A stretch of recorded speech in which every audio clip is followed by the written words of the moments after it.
안녕하십니까. 9주차 1교시 수업을 시작하도록 하겠습니다. 코로나19가 지속됨으로 인해서 여러분들과 비대면 수업을 지속하게 된 것을 정말 안타깝게 생각합니다. 그리고 여러분들이 9주차까지 수업을 하시면서 강의를 완벽하게 들으시고 레포트를 잘 내주신 부분이 있습니다. 여러분들 레포트 내는 부분이 어려울 수 있겠지만 정말 간단한 부분 요약해서 정리해주는 부분이기 때문에 불편하시겠지만 강의를 완벽하게 다 들으시고 간략하게 레포트를 제출해 주시면 좋겠습니다.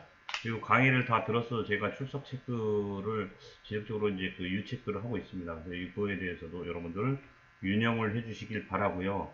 저희가 부족하겠지만 여러분들 레포트를 함으로 인해서 본인 스스로의 공부가 되는 부분이라고 생각하고 이런 부분이 앞으로 지속될 수도 있겠다라는 생각을 한편을 해봅니다. 그래서 여러분들 많이 불편하시겠지만 동영상 강의가 이 교수도 처음을 하다 보니까 좀 여유롭게 하는 부분이 좀 안 되는 부분도 있습니다. 그래서 여러분들 좀 불편하시겠지만 지속적으로 이제 우리 홈피에 접속하셔서 강의를 꼭 완벽하게 들으시고 레포트를 제출을 해주셨으면 좋겠습니다. 우리가 지난주까지 이제 철근 콘크리트 공사 일부를 했고요. 철근 콘크리트 공사를 100%다 한 주에 다 할 수가 없어서 두 주로 분리해서 이제 나눠서 지금 9주차에 철근 콘크리트 페이지 280페이지 보시면 콘크리트 공사에 대해서 이제 실제적으로 공부를 하게 됩니다. 여러분들이 참고해서 보시면 좋겠고요. 자, 이제 철근 콘크리트 공사란 뭐냐? 말 그대로 얘기해서 이제 철근 콘크리트는 레인포스 콘크리트라고 합니다. 그래서 구조물을 형성하는 콘크리트를 배차 플랜트를 등에서 생산해서 현장까지 운반, 파설 관리하는 모든 과정이 콘크리트 공사다라고 보시면 되겠습니다. 그래서 여러분들 그림 8-56을 보시면 콘크리트 공사의 순서가 있습니다. 시공 순서, 재료 선정을부터 시작해가지고 시멘트, 굴재, 혼화재를 해서 배합을 하고요. 그 다음에 비비기를 하고 운반, 타설에서는 다지기 하고 마무리까지 다 이렇게 하게 됩니다. 그리고 양생을 거쳐서 우리가 구조물을 만들어지는 거죠. 그래서 양생 기간은 약 28일 정도, 제 강도 나올 때까지는 28일 정도가 된다라고 보시면 되겠습니다. 그래서 참고로 여러분도 꼭 숙지하시면 좋겠고요. 다음에는 이제 콘크리트 재료에 대해서 알아볼 건데요.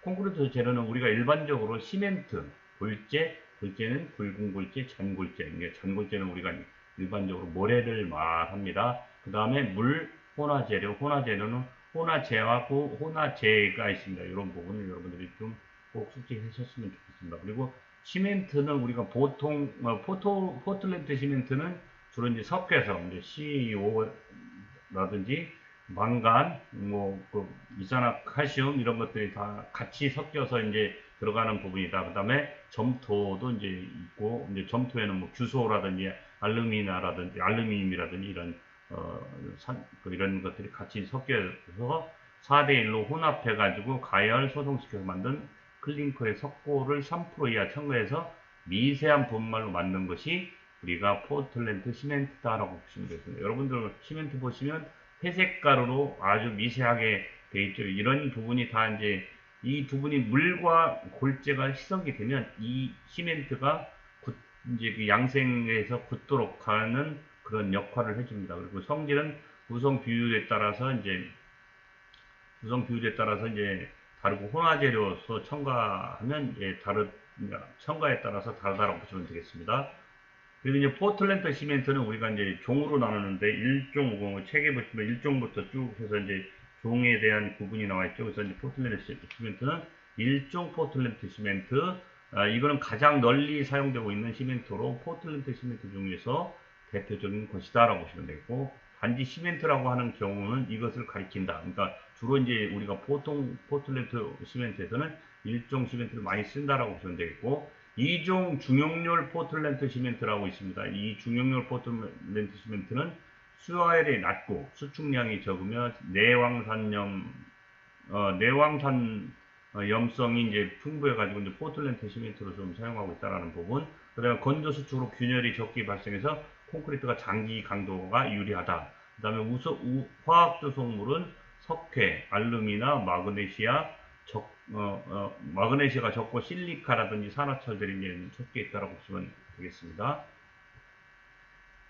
그리고 이제 3종 조광 포틀랜드 시멘트, 3종 조광 포틀랜드 시멘트는 한중 콘크리트, 한중이라는 것은 겨울에 이제 영하 5도, 4도씨 이하가 됐을 때 이제 우리가 이제 타설하는 부분을 한중 콘크리트 공사다라고 합니다. 그리고 이제 긴급 공사에 많이 사용한다라고 보시면 되겠고, 조광은 말 그대로 빨리 굳게 해서 콘크리트가 얼거나 이런 것들을 방지해 준다라고 보시면 되겠고요. 발열량이 커서 건조 수축으로 인한 균열이 많다. 그 다음에 4종 저열 시멘트, 이것은 우수한 고강도를 나타내는 시멘트로서 LNG, 지하 저장 탱크라든지 대형 건축물, 매스 콘크리트 공사에 이용을 된다라고 보시면 되겠어요. 매스 콘크리트는 바닥으로부터 500, 바닥으로부터는 800, 기초 전면부터 800이고요. 이제 부채로서 이제 벽체가 있어서 나오는 부분은 500이다라고 보시면 되겠습니다. 이런 부분이 매스 콘크리트의 정의도 좀 참고해서 알고 계셨으면 좋겠습니다. 그 다음에 5종 내황산 시멘트. 내황산 시멘트는 황산염을 많이 하면 토양이나 지하수, 하천가라든지 하천가의 적방 구조물, 그 다음에 공장 폐수시설, 항만시설, 그 다음 원자로라든지 해양공사 등에서 이용하는 부분이 내황산염 시멘트다라고 보시면 되겠습니다. 그 다음에 이제 호나 시멘트. 호나 시멘트는 고로슬래그 시멘트. 고로슬래그 시멘트는 수축 균열이 적고요. 저혼, 해수에 대한 영향이 적어서 댐 공사에 사용하는 부분, 해안 공사에도 사용하고 있다라고 보시면 되겠고, 플라이 애시 시멘트는 보통 포틀랜드 시멘트에서 이제 플라이 애시를 혼합해서 만든다. 이것들은 이제 혼합 시멘트는 주로 이제 보통 포틀랜드 시멘트 안에 들어가면서 발열성을, 강성을 좀 빨리 굳게 해주는 부분에 성질이 있다라고 보시면 되겠습니다. 근데 포졸라닌 시멘트라고 하는 부분은 분리링이 감소하고 백화 현상이 적어서 화학적 저항력이 향상된다라고 보시면 되겠고, 그 다음에 이제 콘크리트 내의 공급 그 충전 효과가 크고요. 추출성이 작다라고 보시면 되겠습니다. 그 다음 특수 시멘트는 알루미늄 시멘트, 초석경 시멘트, 팽창 시멘트, 이런 부분은 각각의 이제 우리가 특수한 공사에 사용하는 부분이다라고 보시면 되겠습니다. 그래서 주로 이제 알루미늄 시멘트는 해안 공사라든지 한중 콘크리트 주로 많이 쓰이고, 말 그대로 긴급 공사에도 같이 쓰인다라고 보시면 되겠고요. 초석경 시멘트는 표기 강도가 큰 것으로 긴급 보수 공사나 뿜칠 공사에 이제 많이 쓰인다라고 보시면 되겠습니다. 팽창 시멘트는 응결 경화 중에 이제 적당히 팽창해서 팽창하는 시멘트를 말하고 있고요. 콘크리트는 수축 균열이 발생하는 것을 방지하기 위해서 보완되었다. 그래서 팽창 시멘트는 균열 보수에 상당히 많이 쓰인다라고 보시면 되겠습니다. 크랙 깎거나 이런 부분에 대해서 팽창 부분에 대해서 이제 우리가 이제 보수 공사할 때 팽창 시멘트를 많이 쓴다라고 보시면 되겠습니다. 그 다음에 백색 포틀랜드 시멘트. 백색 포틀랜드 시멘트는 석회석의 색깔인 백색을 띠게 한 시멘트로 타일 공사나 돌 공사에 줄눈에 이제 많이 사용한다. 여러분들 화장실 타일 공사하고 줄눈 매지 넣는다고 하죠. 그 부분이 이제 백색 포틀랜드 시멘트를 많이 사용한다고 보시면 되겠고요. 응결 경화 과정을 보시면 수화 반응은 이제 CaO 플러스 H2O 물 플러스 산화칼슘 CaOH2가 발생하고, 중성화는 CaOH 수산화칼슘이 이제 이산화탄소를 만나면 CaCO3로 만들어서 물로 이렇게 분리가 됩니다. 그래서 수분이 침투되고 철근이 부식된다. 그래서 철근이 팽창되면 2.6배 정도, 이렇게 되면 콘크리트가 균열이 발생한다고 보시면 되겠습니다. 그래서 이제 알카리 골재 반응이라고 하는 부분은 뭐냐? 시멘트의 알카리와 골재 중에 실리카, 그다음에 황산염이라든지 이런 것들이 같이 해서 이제 황산염의 반응에 따라서 골재 팽창이라든지 균열이 생기는 부분이 이제 알카리 골재 반응이다라고 보시면 되겠습니다. 그 다음에 이제 우리가 표 8-12 보면 화학성질에 따른 시멘트의 분류가 있습니다. 요것들은 여러분들이 쭉 참고로 이렇게 좀 알고 계셨으면 좋겠고요. 그 다음에 시멘트의 종류와 특성도 8-13에 대해서 표로 쭉 나와 있습니다. 그 표로 포틀랜드 시멘트부터 시작해서 특수 포틀랜드 시멘트, 혼합 시멘트, 특수 시멘트 이렇게 해서 그거에 대한 상세한 내용들이 나와 있으니까 여러분 책에 나오는 내용을 좀 숙지를 해주시기 바라겠습니다. 그 다음에 이제 골재를 한번 보겠습니다. 골재는 우리가 이제 어그리게이트라고 합니다. 이제 주로 한자는 골재라고 하죠. 콘크리트를 제조할 때 시멘트와 물에 의해서 일체로 굳어지는 불활성 고체의인 모래, 자갈, 부순돌, 그러니까 크러쉬스톤이라고 하는 부분이 부순돌입니다. 그래서 그다음에 세색 등을 골재라고 합니다. 그래서 이렇게 이런 것들이 다 이제 골재에 포함된다라고 보시면 되겠고, 이 모르타르 또는 콘크리트의 뼈대가 되는 재료로 견고하고 화학적으로 안정된 것이어야 하며, 주로 이제 그 모래와 자갈을 사용하는데 나달의 지름이 5mm 이상인 조골재, 그러니까 조골재라고 하는 것은 모래를 말하는 거고요. 모래보다 조금 더 큰 부분을 조골재라고 하고, 5mm 이하의 쇄골재를 이제 모래 속에 이제 그 다 포함된 부분인데 그런 자갈이다라고 보시면 되겠습니다. 그 다음에 골재가 차지하는 양은 전체 용적의 약 65에서 85% 정도 차지한다라고 보시면 되겠습니다.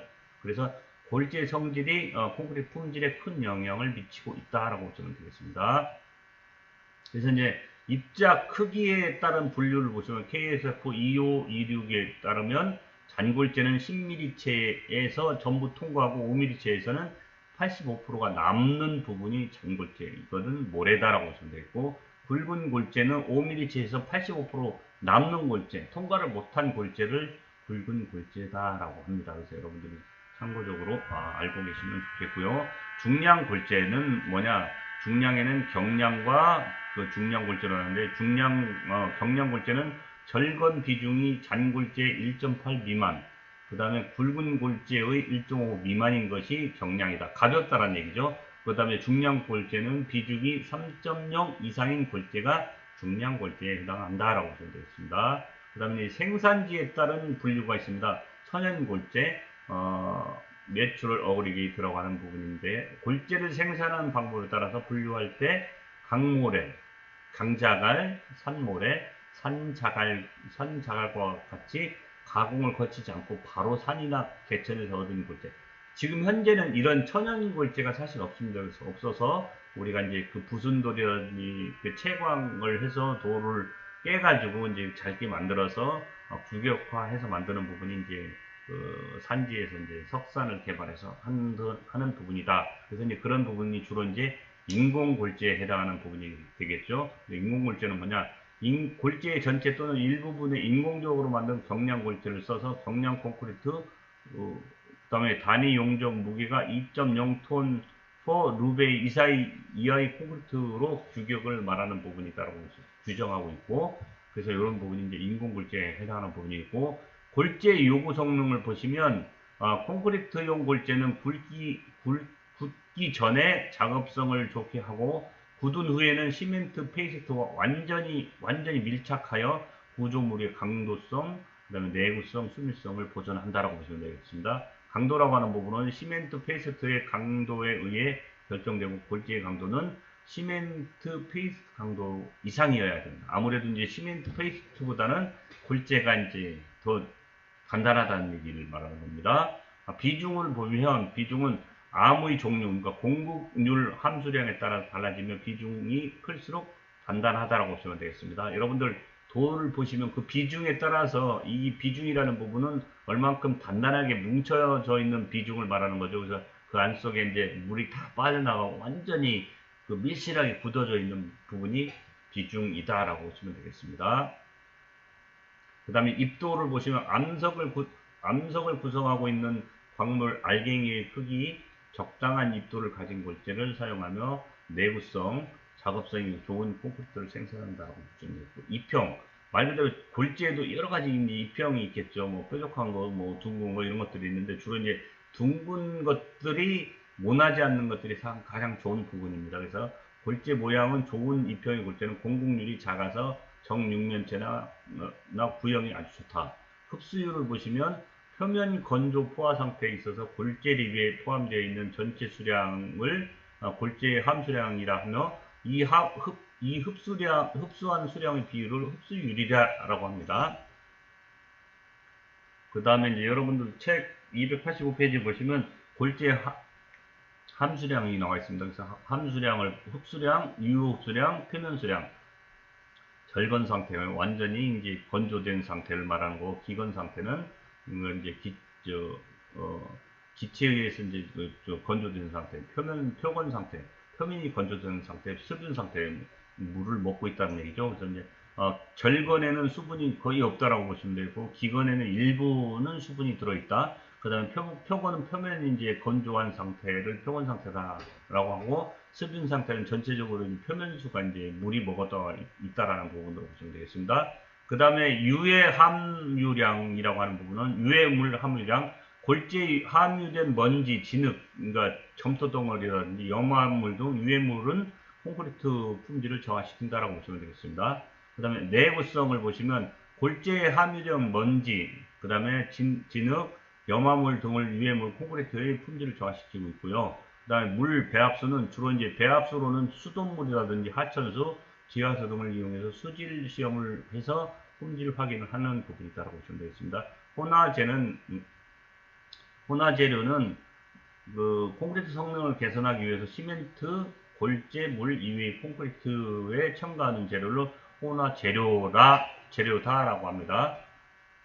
그 다음에 혼화재는 물리적, 화학적 작용에 의해서 경화 전후의 콘크리트 및 경화 중의 콘크리트 성질을 개선해서 하거나 경제성 향상 등의 목적으로 사용한다. 말 그대로 빨리 굳혀서 다른 작업을 바로 진행할 수 있는 부분이 이제 거기에 들어가는 부분이 혼화재다라고 하는 부분입니다. 그래서 혼화 콘크리트하고는 혼화재하고는 많이 다르다라고 보시면 되겠고, A재라고 하는 부분이 있습니다. 에어 엔트리엔팅 어드믹스처라고 하는 부분인데, 요거를 이제 줄여서 이제 AJ라고 합니다.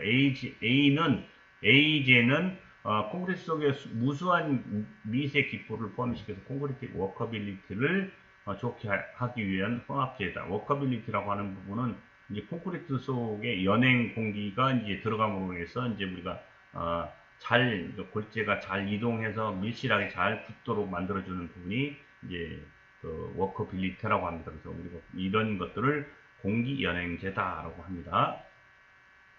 그 다음에 이제 여러분들 보시면 이제 이 책에 이제 책에는 나오진 않았는데, 이제 콘크리트의 수분이 적은 단단한 콘크리트를 말하는 거고, 수분이 많은 부드러운 콘크리트, 수분이 적은 단단한 콘크리트. 여기에는 이제 수분은 없지만 AJ가 있어서 이런 공국과 공국 사이를 잘 뭉쳐준다라고. 여 밑에는 이제 단단하지 않다라는 거. 여기는 전체적으로 이제 꽉꽉하게 이제 부드럽게 들어가 있는 상태고요. 이렇게 돼 있어서 이제 AG를 들어감으로 인해서 구간에 밀실하게 잘 다져져 있는 부분이 이제 효과가 있다는 부분으로 보시면 되겠습니다. 그 다음에 이제 감수제라고 하는 부분이 있는데요. 감수제는 말 그대로 시멘트 입자를 전기적으로 반발을 해서 분산시키거나 시멘트가 물과 잘 혼합되어 시공 연도를 향상시키기 위해서 단위 수량을 감소시키는 부분이 이제 감수제다라고 하는 부분이고요. 배합수의 양을 줄임으로 인해서 고강도 콘크리트를 만들 수 있다. 고성능 감수제, 유동화재 이렇게 하는 부분이 있는데, 일반의 감수제보다도 분산 효과가 뛰어나서 감수제, 고강도 감수제라고 하는 부분. 그 다음에 유동화재는 이제 이에 포함되는 부분이고요. 예전에 유동화재를 현장 콘크리트 탓을 할 때 많이 썼었는데요. 그거를 너무 과하게 쓰다 보면 작업성은 좋지만 그 콘크리트 품질이 안 나오기 때문에, 이거는 이제 공식적으로 이제 요즘은 유동화 콘크리트를 별도로 만들어 놨습니다. 그래서 이렇게 개발한 그 부분이 콘크리트 고품질화가 이제 이루어지고 있다라고 보시면 되겠습니다. 그 다음에 지연재라고 하는 말 그대로 이제 콘크리트를 굳는 것을 지연시켜주는 부분이 있다고 보시면 되겠습니다. 시멘트 콘크리트 응결을 낮추기 위한 혼합재, 그 다음 콘크리트 운반 시간이 길 때 서중 콘크리트 이제 사용하는 부분. 말 그대로 이제 25도씨 온도가 높을 때는 콘크리트가 빨리 굳습니다. 그래서 그런 부분을 천천히 굳게 해야만이 작업할 수 있겠죠. 그래서 굳어버리면 작업도 못하고 다 굳어버리면 문제가 되니까, 그래서 당분이라든지 알코올류, 표면활성제, 무기산 등을 넣는다라고 보시면 되고, 촉진제는 이제 이 촉진제는 주로 이제 언제 쓰겠습니까? 동절기에 많이 쓴다라고 보시면 되겠고요. 특히 또 긴급한 공사를 할 때 촉진제를 많이 씁니다. 그래서 빨리 굳게 해서 다음 공정을 진행시킬 수 있게 한다라는 부분으로 이해하시면 좋을 것 같습니다. 염화칼슘을 혼합해서 응결을 촉진시켜서 조기 강도를 크게 한다는 부분, 그 다음에 기포제, 발포제. 기포제, 발포제는 여러분들이 이제 그 우리가 방바닥 콘크리트 칠 때 거품의 작용으로 인해서 충전성을 개선하기 위한 경량화 콘크리트로 보시면 되겠습니다. 그래서 여러분들 방바닥 콘크리트 칠 때 시멘트 페이스트와 기포제와 발포제를 사용해서 우리가 이제 콘크리트 타설하는 부분이 이제 이런 부분이다라고 보시면 되겠습니다. 그래서 콘크리트 역할은 제대로 하면서 내부의 발연성이라든지 가벼운 그 성능을 유지할 수 있어서 아주 좋고요. 그 내부에 이제 그 배관이 온수 배관이라든지 냉난방 배관이 되는 부분이 있어요. 그런 부분이 좀 하기 위해서 아주 좋은 콘크리트다라고 보시면 되겠습니다. 그 다음에 방청제라고 하는 부분은 말 그대로 이제 콘크리트에 이제 녹을 방지하기 위해서 이제 해주는 부분이다라고 하는 부분입니다. 염화물 이온에 의한 철근이 부식되는 것을 막기 위한 무에서 사용한다. 혼화제는 아까 얘기했죠. 혼화제와 혼화제의 차이점을 잘 아셔야 된다. 시멘트의 성능을 향상시키기 위해서 시멘트 배합에 사용하는 혼화 재료 중 그 자체 부피가 커서 배합 계산에 고려되는 재료다. 그래서 이런 것들이 포졸란, 포졸란은 어떻게 만들어지냐? 화산회, 그 다음에 화산암의 풍화물로 가용성 규산을 많이 포함하고 있고 그 자신을 수경성은 없으나 물의 존재로 쉽게 석회와 화합해서 경화하는 성질의 것을 총칭해서 이제 포졸란이다라고 합니다. 그 다음에 이제 시멘트 혼화제, 혼화제라든지 용성 백토, 그 다음 규산 백토, 응외암의 풍화물 등의 천연 포졸란과 플라이 애쉬 등의 인공 포졸란이 있다라고 보시면 되고, 처음에 이탈리아 포잘에서 이제 채취해서 했기 때문에 이제 우리나라에 들어오면서 포졸란이다라고 하는 부분입니다. 그래서 포졸란은 이제 시멘트 플러스 물 이렇게 해서 응결돼서 유리석회 플러스 포졸란이니까 작업성의 향상이라든지 시멘트의 중량을 낮춰줄 수 있는 부분이다라고 보시면 되겠습니다.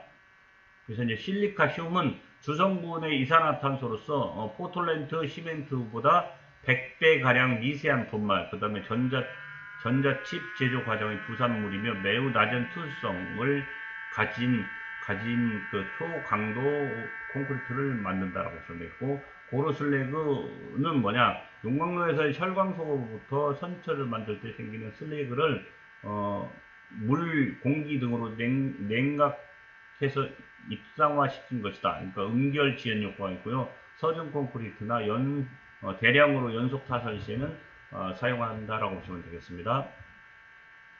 그 다음에 팽창제가 있으면, 팽창제는 수화 반응에 의해 반응에 따라 에틸린가이트 또는 수산화칼슘 등을 생산시켜서 모르타르 콘크리트 팽창시켜주는 작업을 합니다. 콘크리트가 팽창해서 건조 수축을 억제함으로써 균열을 저감시킬 수 있다라고 보시면 되겠고요. 콘크리트 특성을 보시면, 콘크리트 특성은 콘크리트는 유해성에 있는 반죽 상태에서 거푸집에 넣게 되면 수화 반응에 의해서 경화된다고 보시면 되겠습니다. 넣어버리면 시간이 지나면 응결돼서 굳게 되는 부분이 콘크리트다라고 보시면 되겠습니다.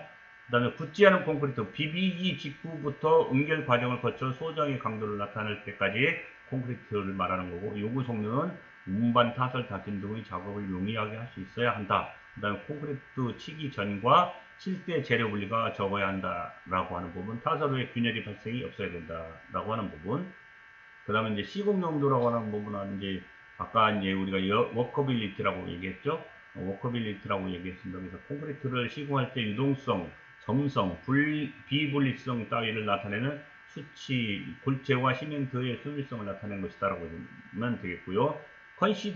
컨시스턴시는 뭐냐?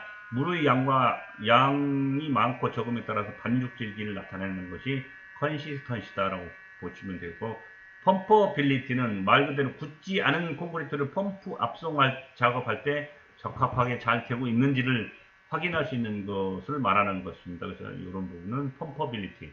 우리가 이제 펌프에 의해서 배관에 의해서 이제 그 콘크리트 타설하게 되는 부분을 말하는 겁니다. 그 다음에 성형성은 성형성 거푸집을 제거하면서 천천히 형상이 변하기는 하지만 허물어지거나 재료가 분리되거나 하는 일이 없는 굳지 않은 콘크리트의 성질을 말하는 것이 성형제다. 재료 분리는 균일하게 비벼진 콘크리트가 비비기 운반 타설 도중 균일성을 잃고 시멘트, 물, 골재 등이 분리되는 현상을 재료 분리라고 하는 부분입니다. 시멘트 페이스트가 분리되는 원인으로 블리딩 현상이 있다라고 보시면 되겠습니다.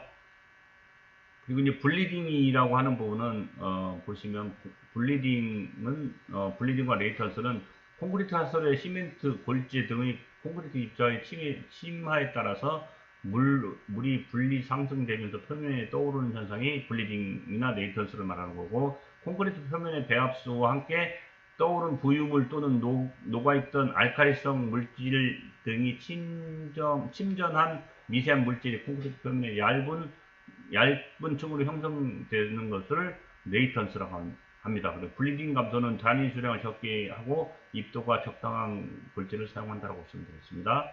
그렇게 해서 이제 우리가 그림 8-58에 블리딩 레이턴스의 그림이 나와 있습니다. 요거의 레이턴스고, 심화 규면에 의해서 이렇게 이제 콘크리트 타설을 하게 되면 이제 수분이 쭉 올라와서 이렇게 있다가 이제 양생되면서 내려가면서 이제 가라앉아 있는 것들이 레이턴스, 이렇게 이제 쭉 블리딩에 의해서 균열이 생기는 부분, 시멘트 골재에 이제 침하되는 부분, 미세 물질에 의해서 이제 상승되는 부분으로 이제 부분에서 그림이 잘 나와 있습니다.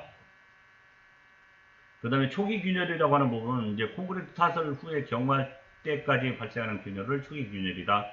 치마 균열은 균열, 플라스틱 수축 균열, 후에 건조 수축 균열이라고 합니다. 그래서 외부의 충격이라든지 거푸집 변형에 이제 외력 작용에 의해서 이제 균열이 생기는 것을 초기 균열이 있다라고 보시면 되겠고, 치마 균열은 철근이 배합된 도구는 철근에 의해서 치마가 방해되면서 철근 배근을 따라서 격자형 균열이 발생한다.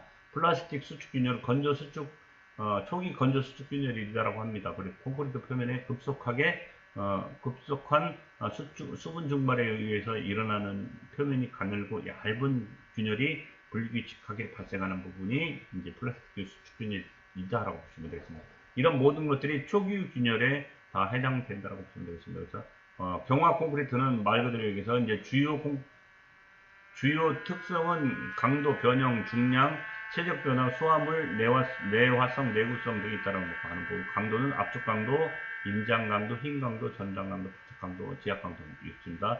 변형은 응력 변형률을 보시면 되겠고, 콘크리트가 변형되는 비율을 그래프로 나타낸 것이 변형률이라고 보시면 되겠습니다. 우리 또 그림 8-59페이지에 보시면 9에 보면 나와 있습니다.